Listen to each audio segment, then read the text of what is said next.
নরসিংদীতে নজরপুর ইউনিয়নের দিলারপুর মধ্যপাড়া শেখ গোলাম নবী স্মৃতি স্মরণে ফুটবল টুর্নামেন্ট অনুষ্ঠিত হয়েছে। বুধবার বিকেল ৩টায় ফুটবল খেলাটি অনুষ্ঠিত হয়। এই ফুটবল খেলাকে সাধুবাদ জানিয়েছেন নজরপুর ইউনিয়ন এর সাবেক চেয়ারম্যান ও নজরপুর ইউনিয়ন বিএনপির সভাপতি জালাল উদ্দিন সরকার।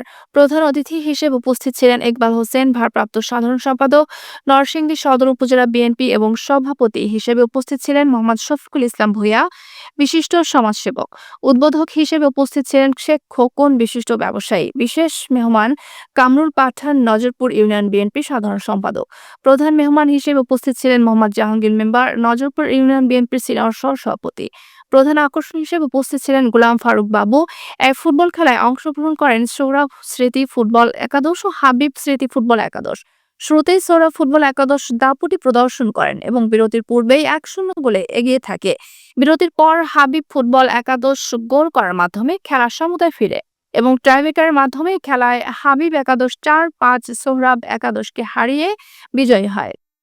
এ সময় সাব্বির ভূঁইয়া বলেন, নজরপুর ইউনিয়ন বিএনপির সভাপতি জালাল উদ্দিন সরকার ও ভারপ্রাপ্ত সাধারণ সম্পাদক ইকবাল হোসেনের নির্দেশে তরুণদের মাদকমুক্ত রাখতে, খেলাধুলায় আগ্রহী করে তুলতে তিনি নিরলস পরিশ্রম করে যাচ্ছেন।